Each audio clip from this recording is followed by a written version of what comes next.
A continuación, escucharemos el testimonio del sobreviviente, el señor Salomón Fachler, a quien invitamos a este podio si tiene gusto.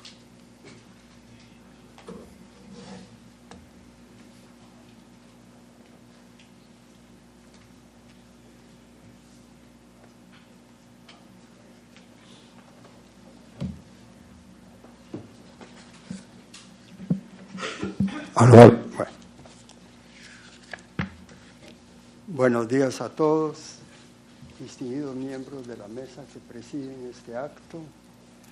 Quiero mencionar al presidente de la Corte Interamericana de Derechos Humanos, al doctor William Soto y a todas las distinguidas personas que me han precedido en la palabra. Señores embajadores, miembros de diferentes organizaciones del país, señoras y señores. A mí me toca decir unas cuantas, decir un poco. Siempre digo que voy a ser muy sucinto, pero pues se prolonga la cosa. Me toca decir qué fue lo que yo viví durante la Segunda Guerra Mundial. Yo era un chiquillo muy pequeño.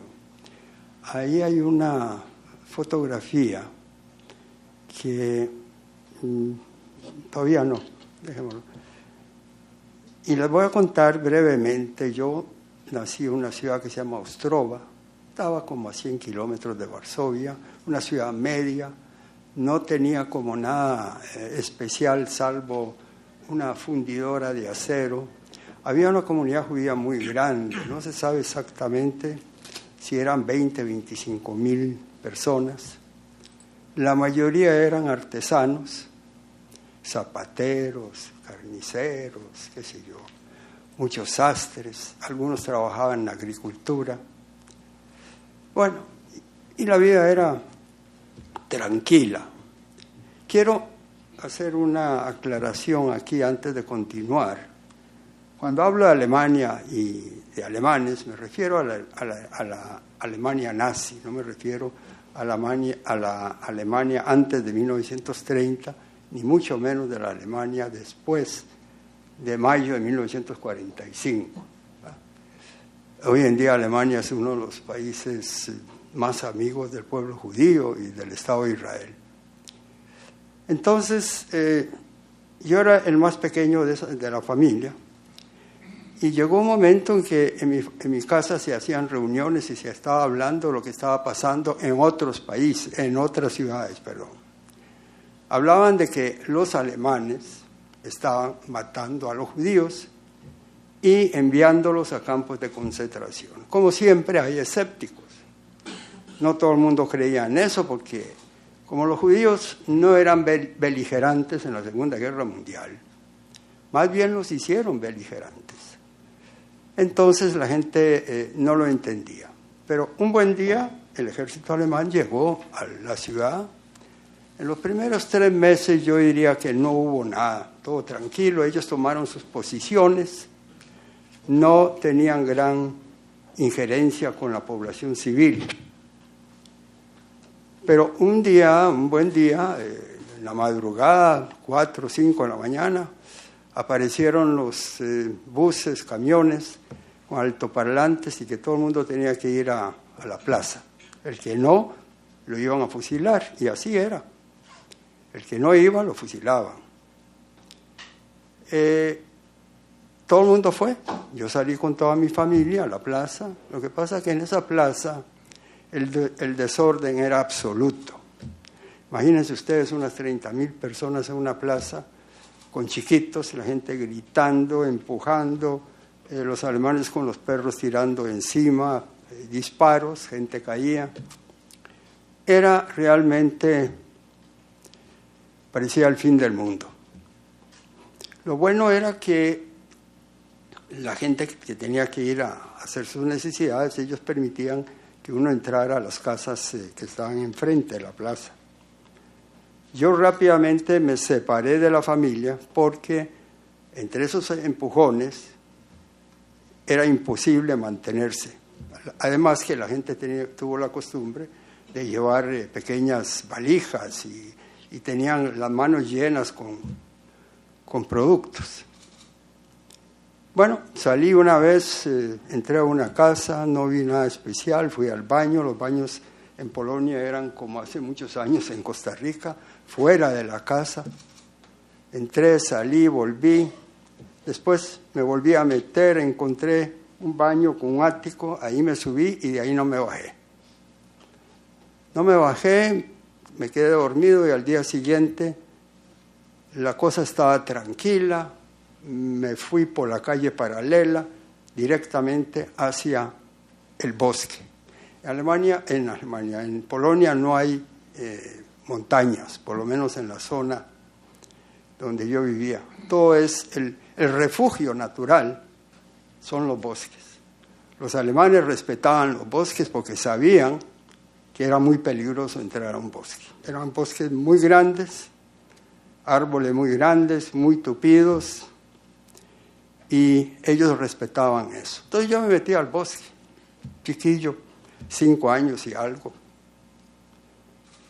¿Qué comía? Bueno, comía hongos, comía frutillas, pero esta situación no podía durar mucho.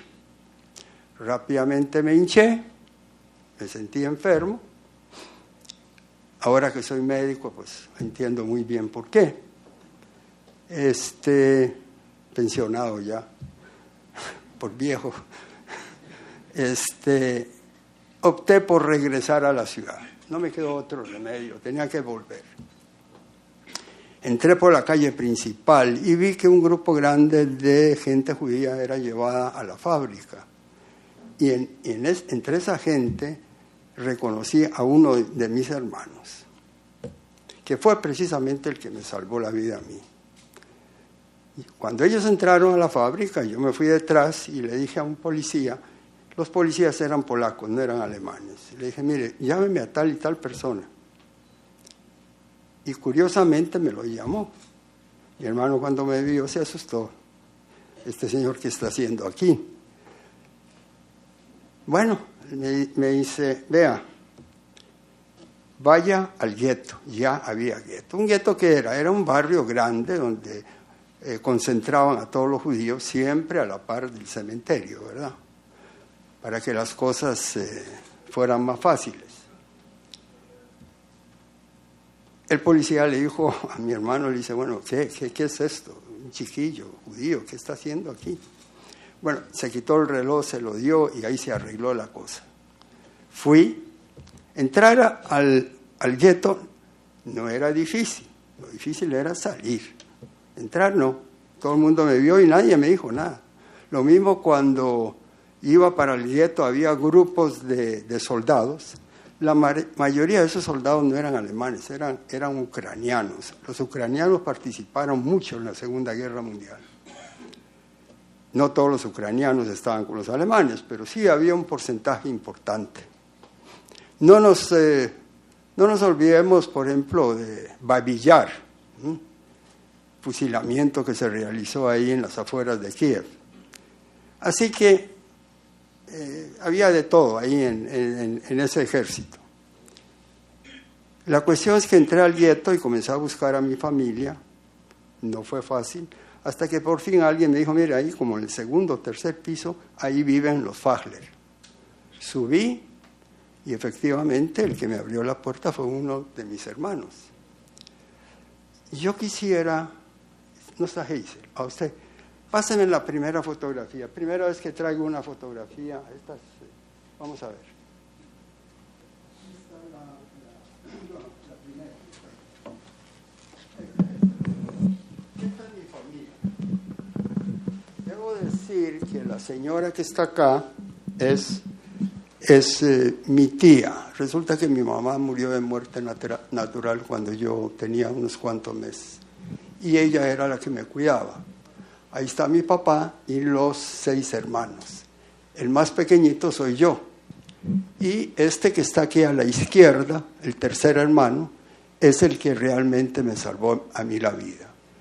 En el momento que todos entramos a la plaza, y cuando ya a toda la gente los distribuyeron, unos en el gueto, otros a campos de concentración, pero a mucha gente los fusilaron, los llevaban a algún bosque, algún lugar y habrían huecos grandes y los fusilaron. La impresión nuestra es que mi tía, mi papá y estos dos hermanos fueron fusilados porque nunca se supo de ellos.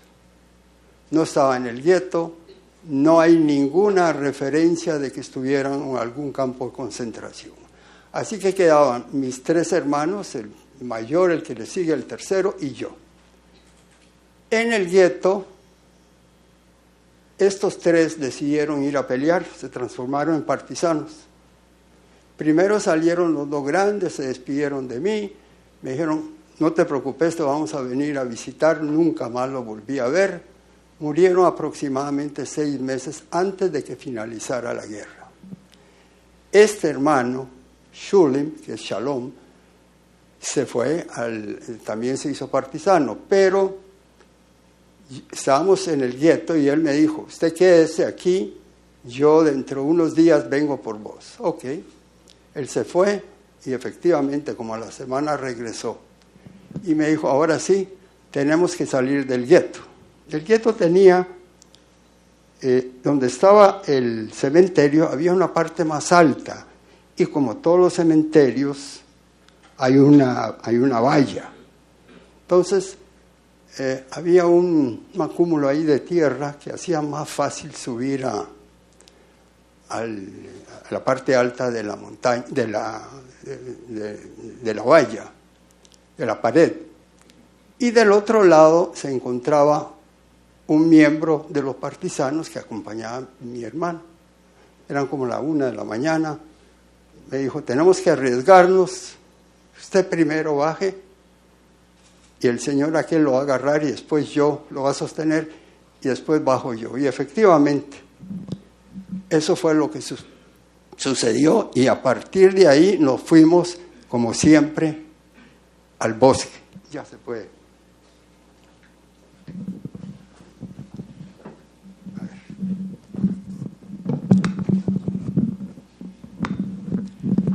Al día siguiente, él me dijo, vea, hay una familia que no tiene hijos, es gente que nosotros conocemos muy bien, es la familia Kotvica. Yo llegué en la madrugada, como a las 4 de la mañana, llegamos a la casa de esa familia. Ellos vivían en el campo, eso fue una gran ventaja. Y en Polonia las casas habitualmente están muy separadas una de otra, porque son terrenos enormes ahí. Eso también era ventajoso porque así yo no tenía posibilidad de hacer relación con otros muchachos porque no hablaba muy bien el polaco. Y bueno, me dejó ahí, ya ellos aceptaron. El señor Kotvica era un hombre muy interesante porque había vivido en Alemania muchos años, él hablaba alemán, era residente y a él lo tomaron para que trabaje con los alemanes. Y él trabajaba con los alemanes, eso era ventajoso porque comida no faltaba y además había un campo muy grande donde se sembraba muchas cosas. La señora inmediatamente me puso al día con el polaco y yo ya no me llamaba Salomón Fachler, ya yo me llamaba Stefan Tadeusz Kotvica, ya, era otro nombre. Ahí estuve bien durante un tiempo, probablemente algo menos de un año. Pero el señor Kotvica, que tenía un puesto privilegiado, era a su vez miembro de los grupos partisanos prorrusos, prosoviéticos. Ellos se dieron cuenta y en esa época no había juicios, no había nada. Sospecha era igual a fusilamiento. Y eso fue lo que pasó, lo fusilaron. Entonces la señora hizo algo también muy interesante. Dijo, mire, vamos a dejar todo, nos vamos a ir a otra ciudad donde yo tengo familiares que está en las afueras de Minsk y nos fuimos para allá. Fue difícil llegar, pero llegamos. Llegamos donde una prima, la señora, ya le explicó lo que había pasado y nos dio una casa que ella tenía casi a la par, grande, también con un terreno, y en esa casa yo pasé la guerra. Una vez que terminó la guerra, mi hermano, tenía una situación privilegiada. Los otros dos hermanos se habían muerto. Él era héroe, partisano, guerrillero contra los alemanes, ¿verdad? Entonces le dieron un puesto muy bueno. Él se convirtió en el jefe civil de la ciudad, no el jefe militar, porque eso eran los rusos. Tenía muchos privilegios. Lo que hizo fue hacer un recorrido buscándome a mí. Después de muchas dificultades, llegó al pueblo donde yo vivía al inicio y le dijeron, mire, esta familia Kotvica tiene familia cerca de Minsk, búsquelos allá. Da la casualidad que mi hermano estaba en Minsk. Estaba en Minsk accidentalmente, porque cuando los rusos iban avanzando, todos los partisanos se iban uniendo, y él también. Pero ustedes recuerdan que el ejército soviético se detuvo en Varsovia, porque en Varsovia estaba el conflicto entre polacos, judíos, que estaban luchando contra el ejército alemán. El gueto de Varsovia, lo que quedó, ¿verdad?, del gueto, porque lo destruyeron, toda esta gente se unió, que no eran muchos, a pelear contra lo que quedaba del ejército alemán ahí. Los rusos no quisieron entrar. Esto es un tema político, ¿por qué no entraron? Pero igual. Mi hermano tuvo hasta cierto punto la suerte de que iba en moto, se cayó y se quebró una costilla, lo llevaron al hospital y él terminó la guerra en un hospital. Bueno, después ya él comenzó a buscarme hasta que finalmente me localizó. Al principio yo lo veía muy raro, yo tenía muchos años de no verlo. Habló con la señora María, yo no quería ir con él ya se había casado, y él estaba muy bien, llegaba con un jeep, con un chofer, con su uniforme de militar, era militar polaco en ese momento, no había problema. Pero poco a poco fue hablándome de que íbamos a ir de vacaciones, pero resultaron vacaciones permanentes. La señora sabía. Pero debo de decir que una cosa muy importante fue que yo asistía a la iglesia, simplemente como sobrino. La gente en pueblos se fija en todo, eso ayudaba. Pero cuando llegamos en las afueras de Minsk, la señora María me llevó a la iglesia, habló con el sacerdote y le dijo, mire señor, este muchachito es judío, vive con nosotros, quiero salvarlo, necesito ayuda, y el padre dijo que sí. A los días ya yo estaba convertido en monaguillo. Cambié de uniforme. Bueno, estaba bien y efectivamente así pasé la guerra de monaguillo. Después de la guerra seguí igual los primeros meses y un buen día apareció mi hermano, ¿verdad? Y ya las cosas comenzaron a cambiar. Al principio no quería ir con él, después ya fui, conocí a la esposa, me gustó todo, ¿verdad? Especialmente que anduviera un jeep y que tuviera un soldado afuera y adentro de la casa estaba llena de armas y a mí me gustaba el asunto, ¿verdad? Incluso para congraciarse conmigo me trajo una pistolita pequeña como de 4 balas, ¿verdad? Y me dijo, no juegue con eso, puede sostenerlo pero no juegue con eso. Claro, le quitó las balas, ¿verdad? Y yo me sentía soldado. Bueno. Un buen día me dijo, vea, nosotros nos vamos de vacaciones. Y no fuimos de vacaciones, con tren, camiones, en fin, era muy difícil el transporte porque no había nada organizado. Pasamos por Varsovia, una ciudad totalmente destruida, y llegamos hasta Cracovia. Debo decir que ya desde el momento que terminó la guerra, gente que venía de Israel, gente que venía de Estados Unidos, gente que había estado en el ejército británico. Acordémonos de que Israel en aquella época estaba gobernado por los británicos, era parte del imperio, todo el Medio Oriente era parte del imperio británico, antes había sido otomano. Y ellos eran los que nos dirigían para salir de Polonia, que no era nada fácil. No usábamos las fronteras normales, porque no teníamos documentos. ¿Cuáles documentos? No teníamos nada, solo lo que llevábamos encima. No había nada, todo había sido destruido. Y así logramos, de país en país, con 20.000 dificultades, llegar a Hungría y de Hungría a Austria. Austria fue un punto muy importante porque... Gracias. Porque Austria tiene frontera con Italia. Eso era muy importante.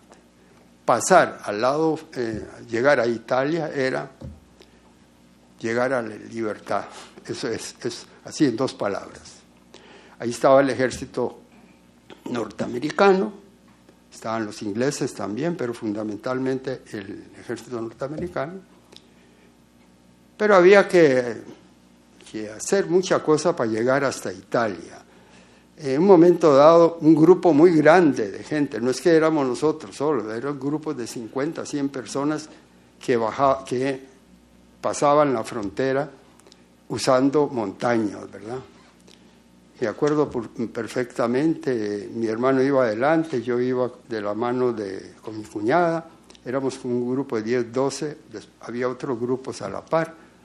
Tuvimos la mala suerte una vez más de que 2 soldados rusos de repente aparecieron ahí y dicen, ¿dónde van ustedes? Bueno, vamos para Italia. No pueden, si está prohibido. Bueno, mi hermano cuando vio eso se regresó y otra vez le costó un reloj. Era el segundo que perdía. Y ya nos dejaron bajar. Al bajar ya estábamos en Italia y ahí nos esperaban los agentes fundamentalmente de Israel. Ellos tenían camiones listos, nos montaron en los camiones, terminamos en Módena. En Módena había un lugar muy, muy, muy grande.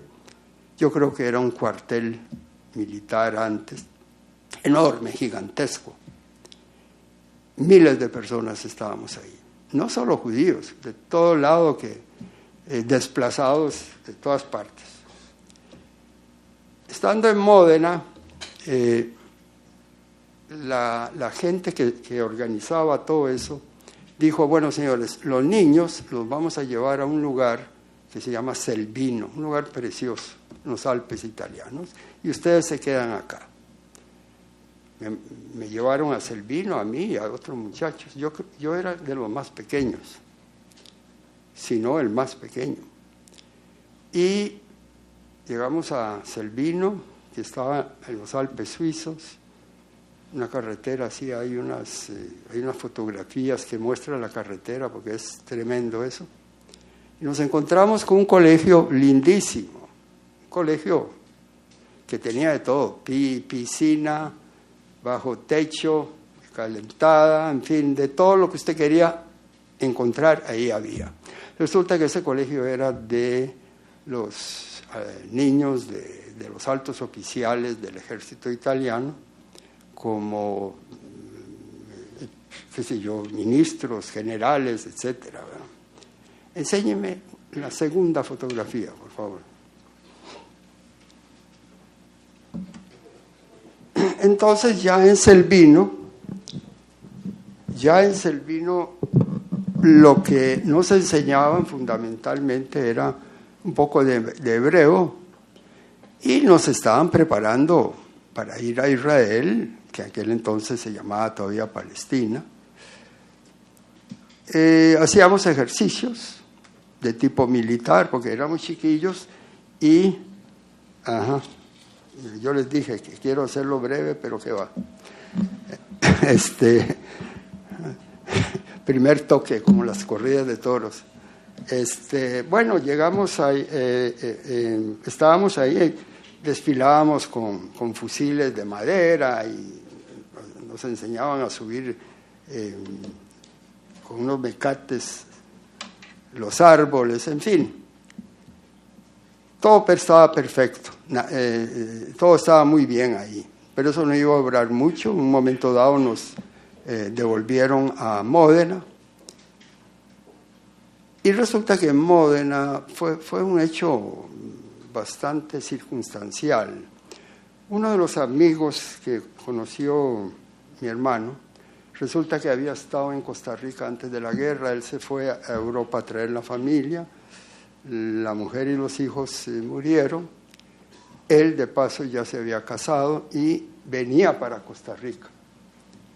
Hablando con mi hermano, entonces le dijo: ¿usted a dónde va? Voy a pasar. Esto es en Celpino. El más chiquitillo ahí, en ese coro, no sé por qué estoy en el coro, pero ahí estaba. El más chiquitillo ahí soy yo. Vea que hay letras en hebreo, porque toda esta gente ya venía de Israel y estaba preparando a todos estos muchachos para viajar allá. No sé, ahí no tengo una flecha, pero el más pequeñito ahí, ese soy yo. Lástima que no se ve. Yo no sé si en la siguiente fotografía se ve algo de la pared. Esta es buena. Porque ustedes ven en esa pared nombres, ¿verdad? Aquí no se puede ver bien, pero el primero que aparece ahí es Benito Mussolini, con una cifra de 10.000, que no sé qué era, liras, dólares, no sé. Y todos los otros donaban 5.000. Véanlo bien. Lo ven ahí en la pared, que se ven letras, es decir, nombres, y acá cifras que donaba cada uno a ese colegio. El que está acá abajo, con peinado de una manera un poco moderna, ya el pelo para adelante, ese soy yo. ¿Ya? Bueno, estas son fotografías, se me ocurrió traer esas tres. La cuestión es que de ahí, mi hermano, nosotros sabíamos que teníamos en Costa Rica un tío y una tía. Y todos mis hermanos sabían que mi tío vivía en apartado 1203. Ellos no entendían qué es un apartado, creían que era la calle. Bueno, la cuestión es que escribieron, como 15 días después llegó respuesta. Me dijo: espérense, les vamos a mandar documentos. Así fue. Y así comenzó el regreso nuestro, la llegada nuestra a Costa Rica. Todo el viaje duró un año. Desde que salimos de Polonia hasta llegar a Costa Rica duró un año, por una cosa, por otra. Fuimos primero a Nueva York, después de Nueva York a Miami nada más para tomar el avión. Aterrizamos en La Sabana, por supuesto, esos DC-3. Y bueno, y aquí comienza ya una vida diferente, ¿verdad? El problema era que yo tenía ya 11 años. Tenía que entrar a la escuela, 0 castellano. Pero mi primo iba a la escuela de Buenaventura Corrales. Hablaron con la maestra, la maestra Claudia Brautingham. Le explicaron el caso, aceptó que yo entrara a cuarto grado y hicieron un arreglo de que una vez que termine el sexto, iba a presentar un examen primero, segundo y tercero. Todo esto se hizo. No me fue fácil, yo no hablaba español, muy poco, pero poco. Tenía profesores aparte de lo que nos enseñaban en la escuela. Uno de los que más me molestaba era Trejos, Diego Trejos. Ahí estaba en la clase. Y salí de la escuela, después terminé el colegio, después me fui a estudiar medicina a Buenos Aires. Me casé mientras estudiaba. Hace 2 días mi señora cumplió 57 años de casada. Y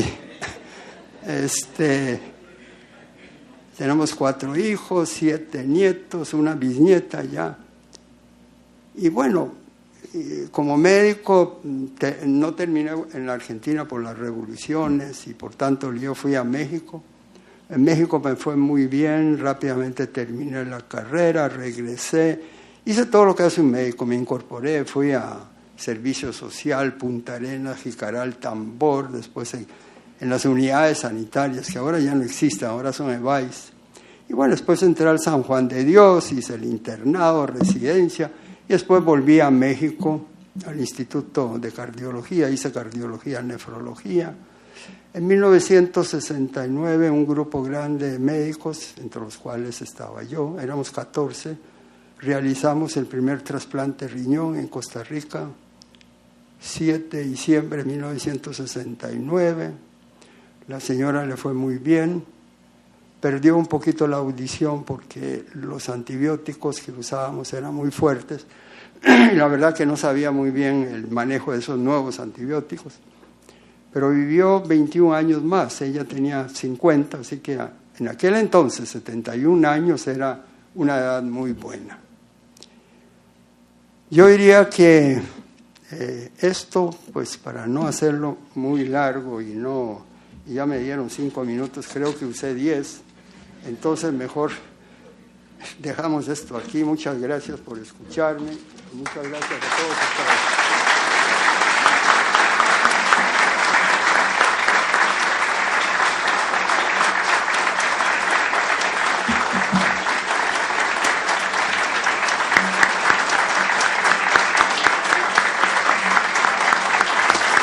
Aló.